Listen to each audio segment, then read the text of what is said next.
ঝোল রান্না করব বলে এই সবজিগুলো আমি কেটে রেখেছি। আমি তো বিদেশে থাকি, তাই দেশীয় শীতকালীন সবজি এখানে কোথায় পাবো, কিন্তু যা যা পাই তাই কেটে রেখেছি। এখানে বেগুন কেটে দেখো লবণ মাখিয়ে রেখেছিলাম বলে বেগুন থেকে কত জল বেরিয়েছে। এগুলো আমি এখন একটা কিচেন টাওয়েল দিয়ে খুব ভালো করে মুছে নেব, তাহলে বেগুন যখন ভাজবো তখন তেল অপেক্ষাকৃত কম টানবে।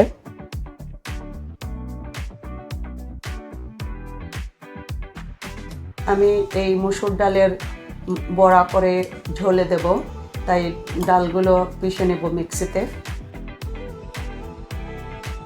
এবার অল্প হলুদ লবণ মাখিয়ে ছোট ডালের বড়ির মতো ছোট ছোট বড়া করে নেব। ডাল বাটা দিয়ে দিব অল্প লবণ, অল্প হলুদ গুঁড়ো, খুব ভালো করে ফেটিয়ে নেব।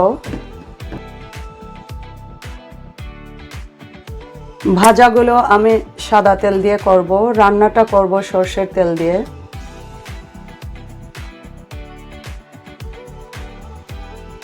এরকম ছোট ছোট করে বড়া বানিয়ে নেব। বড়াগুলো যতক্ষণ ভাজা হচ্ছে আমি মশলাটা বানিয়ে নেব। নিয়েছি আদা, নিয়েছি এইখানে 5টা কাঁচা লঙ্কা, আমার ঝাল মতো আমি নিয়েছি, তোমরা তোমাদের ঝাল মতো নেবে। আর দিয়ে দিব এই যে আমরা বাঙালিরা যেটাকে কালো জিরে বলি, এই এতটা দেব। এবারে অল্প জল দিয়ে এগুলো শিলে বেটে নেব।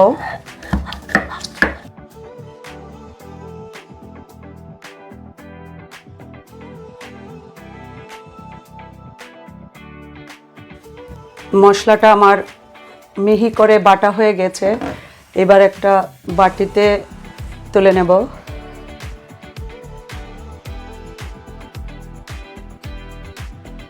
এবারে অল্প আরেকটু তেল দিয়ে বেগুনটা অল্প ভেজে নেব। অল্প হলুদ গুঁড়ো, লবণ তো দেয়াই আছে। বেগুন ভাজা হয়ে গেছে, নামিয়ে নিচ্ছি।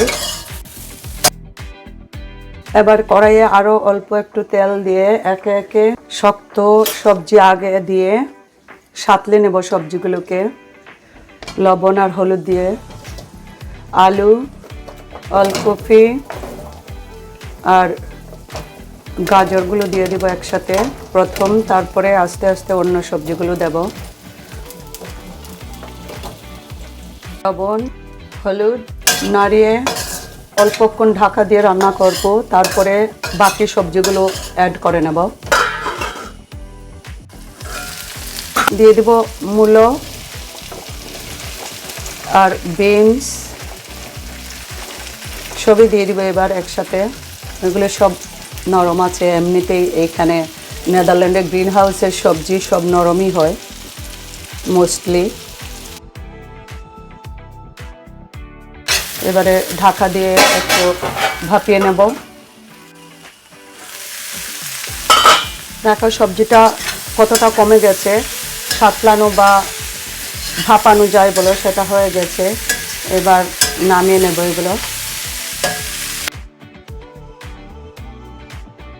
আরেকটা কড়াই বসিয়ে দিলাম। এখন রান্নাটা করব সরষের তেল দিয়ে। শুকনো লঙ্কা 5 ফোড়ন, শুকনো লঙ্কা 5 ফোড়ন ভাজা হয়ে গেছে, দিয়ে দিব হলুদ গুঁড়ো, তাতে করে মশলাটা দিলে ছিটকাবে না। অনেকেই লবণ দেন, কিন্তু লবণে সেরকমের কাজ হয় না।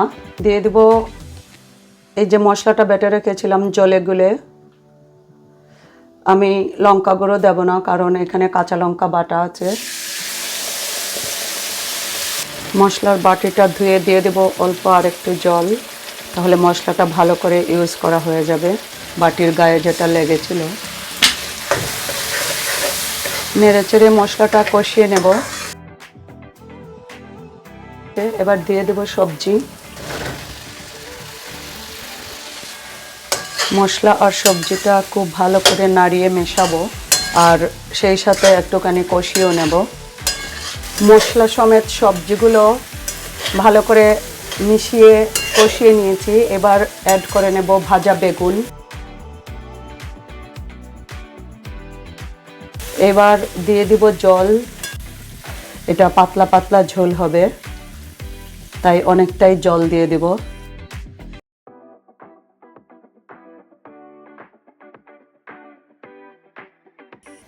এবারে দিয়ে দিব স্বাদ মতো লবণ। ভালো করে মিশিয়ে ঢাকা দিয়ে রান্না করব যতক্ষণ সবজিগুলো না সেদ্ধ হচ্ছে। 2-3 মিনিট রান্না করে নিয়েছি। এবার আমি দেখব সবজি সেদ্ধ হয়েছে কিনা। এই যে আলু সেদ্ধ হয়ে গেলে, আলুই সবচেয়ে শক্ত, এই যে সেদ্ধ হয়ে গেছে। কয়েকটা আলু এখান থেকে খুঁজে নেব আমি। এই যে আছে আলু, এই 2-3 টুকরো আলুকে ভেঙে দিয়ে দেব, তাহলে ঝোলটা একটু ঘন হবে। ঝোল নিয়ে মিশিয়ে এটাতে ঢেলে দেব। এবার বাকি যে ইনগ্রিডিয়েন্ট রয়েছে ওগুলো দিয়ে অল্পক্ষণ জাল করে নামিয়ে নেব। চালের গুঁড়োর পিঠুলি করে নিয়েছিলাম, চাল ভিজিয়ে রেখে এটা গুলে দিয়ে দিচ্ছি, তাহলে ঝোলটা আর একটু মাখা মাখা একটু হবে।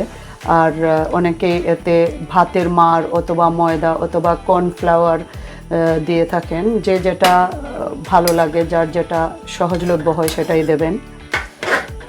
আর দিয়ে দিব অল্প চিনি, এটা অপশনাল। ডালের বড়িগুলো দিয়ে দিব এবার।